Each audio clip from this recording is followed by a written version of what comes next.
तो आपके पास सबसे अच्छा हथियार कानून ही है। देखिए, अगर उस टाइम से और इस टाइम भी अगर कानून नहीं होता तो फिर क्या होता।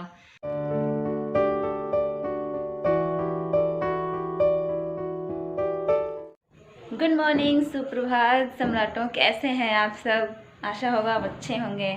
मैंने स्वेटर पहना हुआ है और यहाँ पे अभी 1-2 हफ्ते से सुबह शाम हल्की हल्की ठंड लगती है। और कल मैंने बुद्ध विहार का वीडियो जब एडिटिंग करके अपलोड पे लगाया तब से मुझे हल्का हल्का बुखार सा आ गया। मेरा चेहरा अजीब सा अलग सा हो गया है और अभी तक मैंने खाना नहीं बनाया, इसी वजह से मेरी तबीयत ठीक नहीं थी। पर अभी पहले से कुछ ज़्यादा थोड़ा बेटर लग रहा है, तो अभी चल रहे हैं, खाना बनाएंगे। और कुछ आवाज़ सी आ रही है, देखते हैं क्या है।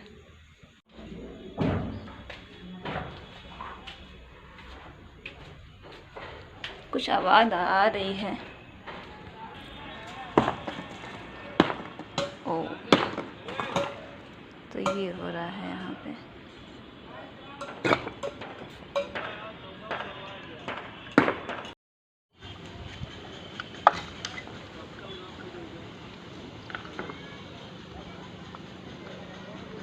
ये जो ज़मीन आप देख रहे हो, ये दरअसल एक लोहार की है। और इसके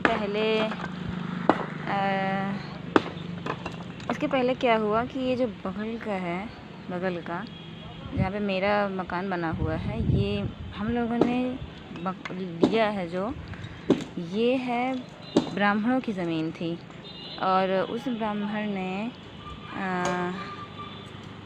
जब यहाँ पे वो खेती करता था तो धीरे धीरे ये जो आप देख रहे हैं, ये रुकिए मैं बता रही हूँ कहाँ से। ये वाली बीम और वो वाली यहाँ तक आप मानो, यहाँ तक उसने मतलब पूरा वहाँ तक ऐसे उसने जो है ले रखी थी, मतलब अपने मिला के रखा था, मेड़ बढ़ा ली थी।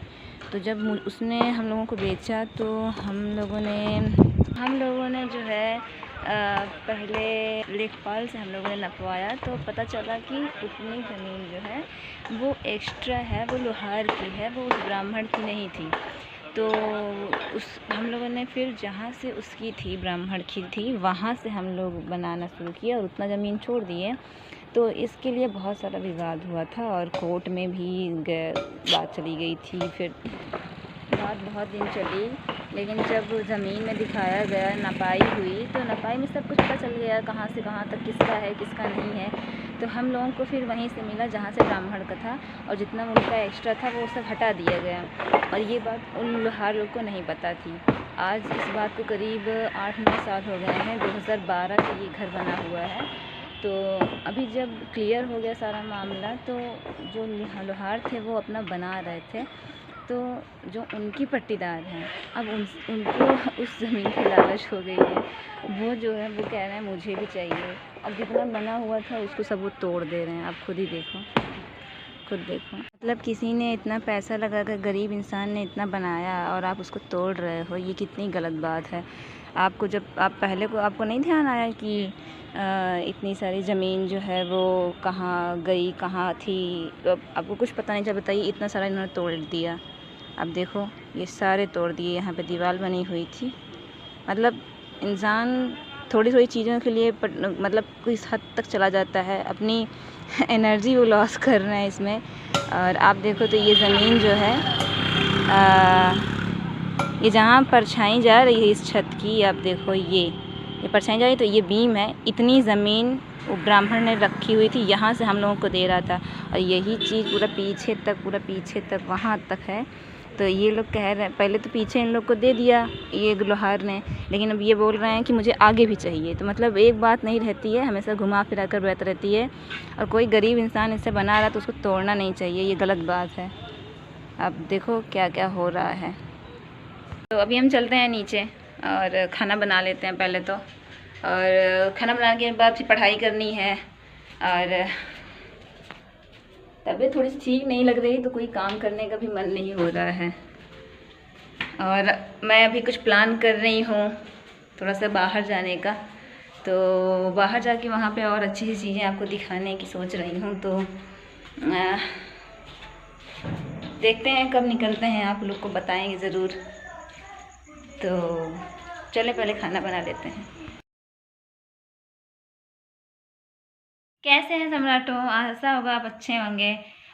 उस दिन मैंने वीडियो बनाया था कि मेरी तबीयत ठीक नहीं है, और उसके बाद मैंने सोचा था कि और भी वीडियो बनाऊंगी, पर जो है तबीयत बहुत ज़्यादा ख़राब हो गई थी, इसलिए मैं और वीडियो नहीं बना पाई। तो इसके लिए सॉरी। और अभी कुछ दिन पहले, तो अभी 4 दिनों पहले अमेज़ॉन प्राइम पे जय भीम फिल्म का ट्रेलर रिलीज़ हुआ है, और उसके पहले उसका मोशन पिक्चर भी रिलीज़ हुआ था। तो मैं ट्रेलर का रिएक्शन देने से पहले आप लोगों से एक छोटी सी कहानी शेयर करना चाहूँगी। एक भिखारी था और एक अम्बेडकरवादी थे। अम्बेडकरवादी जब भिखारी को देखते हैं वो उनसे पूछते हैं कि तुम भीख क्यों मांग रहे हो। तो भिखारी बोलता है कि आज कई महीनों से मेरे पास काम नहीं है, इस वजह से मैं भीख मांग रहा हूँ, और यदि आप मुझे कोई काम दे देते हो तो मेरे लिए बहुत अच्छी बात होगी। तो जो अम्बेडकरवादी थे उन्होंने कहा, मेरे पास कोई नौकरी तो नहीं है, पर मेरे पास पानी का प्लांट है, तुम अगर करना चाहो तो बहुत अच्छा होगा।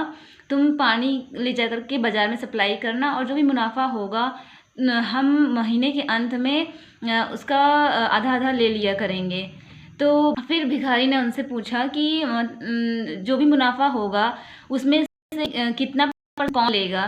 तो अम्बेडकरवादी समझ गए, उन्होंने कहा कि 90% तुम्हारा और 10% मेरा, ताकि तुम्हारा जो आर्थिक रूप से तुम पीछे हो तुम बराबर हो सको।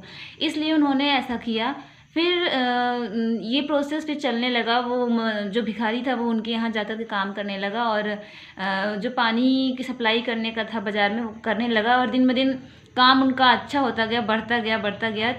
एक दिन ऐसा आया जब महीने का अंत आया, तो उस दिन जो भी मुनाफा हुआ था उसका हिसाब किताब करने का दिन आया। तो जो भिखारी था वो अपनी बातों से बदल गया, और वो कहने लगा कि सारी मेहनत तो मेरी थी और इन्होंने तो कोई काम नहीं किया, तो फिर मैं इनको 10% भी क्यों दूं, वो 10% भी मेरा ही है, मैं वो नहीं दूंगा।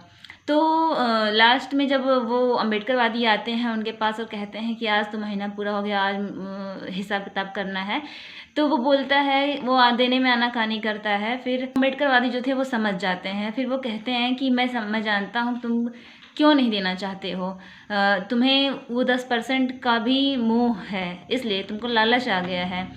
तो वो कहता है हाँ कि आपने तो कोई काम नहीं किया है, फिर मैं आपको क्यों दूँ। तो इसी तरह से मैं कहना चाहूँगी कि इसी तरह से आजकल के अम्बेडकरवादी भी हैं।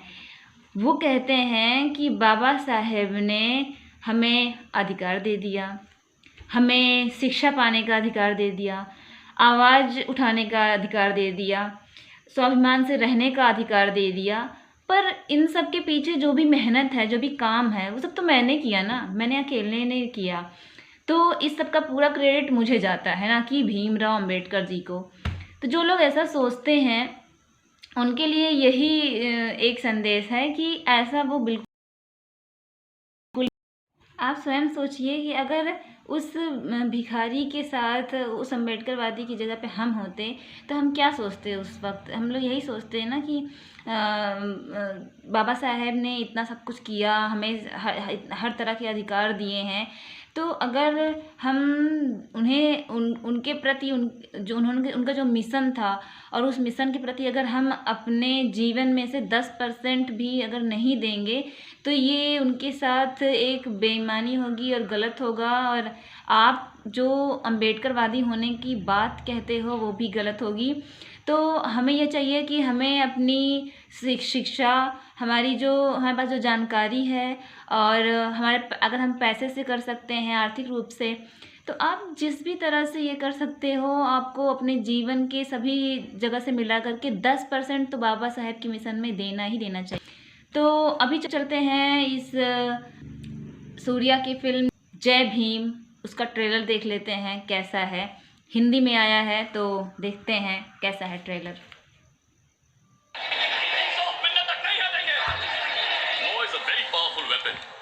इस हथियार से किसे बचाते हैं, इससे जरूरी और कुछ। एक तो तेरे पास जमीन का पट्टा नहीं है और ना ही राशन कार्ड है, यहाँ तक कि वोटर लिस्ट में नाम तक नहीं।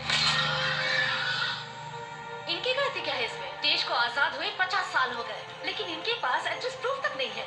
कौन सा कानून कहता है कि एक आदमी पर एक ही केस लगाओ? हर बकरे पे 2-2 केस ठोक दो।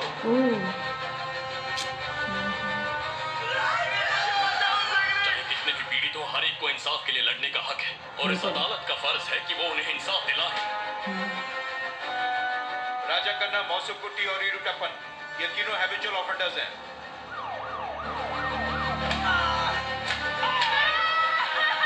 जो चोरी हमने नहीं की उसे कबूल है कैसे साहब? माय लॉर्ड्स, पुलिस ने हर कदम पर कोर्ट से झूठ कहा है। उसने बेचे, उसके हमारे पास एविडेंस है। तीनों फरार हो गए, उसका एविडेंस भी है। चोरों को ट्राइबल बताकर पॉलिटिक्स मत कीजिए। मुझे ऐसा लग रहा है कि मैं कोई गलती कर रहा हूँ। ये केस नहीं, एक स्कैंडल है। ये लोकल पुलिस के हाथों में होना ही नहीं चाहिए। इस केस को सीबीआई को सौंप दीजिए। अरे सच क्या है? पुलिस बता इस तो सच रही के है। पीछे न जाने कितने झूठ है। हमें सीबीआई इंक्वायरी चाहिए माय लॉर्ड्स। ये केस तो दिन ब दिन उलझता ही जा रहा है। सीएम तक पहुंचने से पहले इस केस को बंद करना होगा। वैसे भी गुनहगारों का साथ अक्सर कई लोग दिया करते हैं सर। बेगुनाहों का कौन देगा? उन्हें Correct. हम ही से उम्मीद है। बिल्कुल सही। पल भर में चारों झोपड़ियों को जला दूंगा। हाँ? गणतंत्र को इस देश में बचाने के लिए कभी कभी तानाशाही की जरूरत पड़ती है। जो ये भी है, कहना चाहिए। कानून तो अंधा है ही, पर अगर आज ये कोर्ट गूंगा भी हो गया तो मुश्किल हो जाएगी।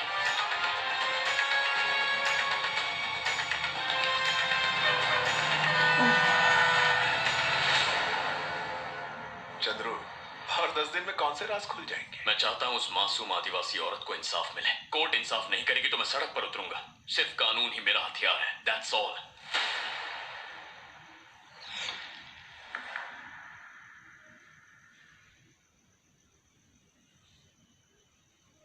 तो ये रहा जय भीम फिल्म का ट्रेलर। काफ़ी शानदार है, बहुत ही शानदार। और इसमें सच बात कही गई है कि अगर आपको इंसाफ पाना है तो आपके पास सबसे अच्छा हथियार कानून ही है। तो सूर्या की ये फिल्म काफ़ी अच्छी है और 2 नवंबर को ये अमेज़ॉन प्राइम पे आने वाली है। तो वेट रहेगा इस फिल्म का। कुछ लोगों को ये सोचना चाहिए कि अगर उस टाइम से और इस टाइम भी अगर कानून नहीं होता तो फिर क्या होता। तो कुछ वो भी देखने को मिल सकता है इस फिल्म में और काफ़ी अलग होने वाला है। और सबसे ख़ास बात यहाँ पे मैं ये कहना चाहूँगी कि बॉलीवुड जिस मुद्दों को नहीं उठाता है वहाँ पे ये तमिल और तेलुगु के डायरेक्टर्स जो है उस चीज़ को उठा रहे हैं। इम्पॉर्टेंट बात है क्योंकि हमेशा से ही हर चीज़ें होती आ रही हैं पर कोई इस पर बात नहीं करता है। आप देखो तो बस वही मनुवादी जो भी विचारधारा है, जो भी उनके रीति रिवाज हैं, उस पर आपको हज़ारों फिल्में मिल जाएंगी, हज़ारों सीरियल मिल जाएंगे, बट जो रियलिटी है उस तरह का कुछ भी आपको नहीं देखने को मिलेगा। तो ये जो फिल्म है ये काफ़ी अच्छी है और बहुत सारे लोग जो भी हैं जो जिनको नहीं पसंद आ रही है और जिनके अलग अलग रिएक्शन हैं तो वो इस फिल्म को देखें और कुछ समझने की कोशिश करें कि बॉलीवुड में किस तरह का एक इन्वायरमेंट बनाया गया है और जो तेलुगु डायरेक्टर्स हैं वो किस तरह से एक अपना इन मुद्दों पे बात कर रहे हैं, ये ख़ास बात है। तो फिल्म का ट्रेलर काफ़ी अच्छा है और फिल्म भी अच्छी होगी। तो इसका वेट रहेगा देखने का और आप सभी से ये रिक्वेस्ट रहेगी कि आप भी लोगों को मैसेज दो। और मेरा वीडियो कैसा लगा इसको लाइक ज़रूर करिएगा। आप लोग लाइक नहीं कर रहे हो और शेयर करिएगा और आपके जो भी सुझाव हैं कमेंट करिएगा। तब तक के लिए जय भीम, कीप सपोर्टिंग।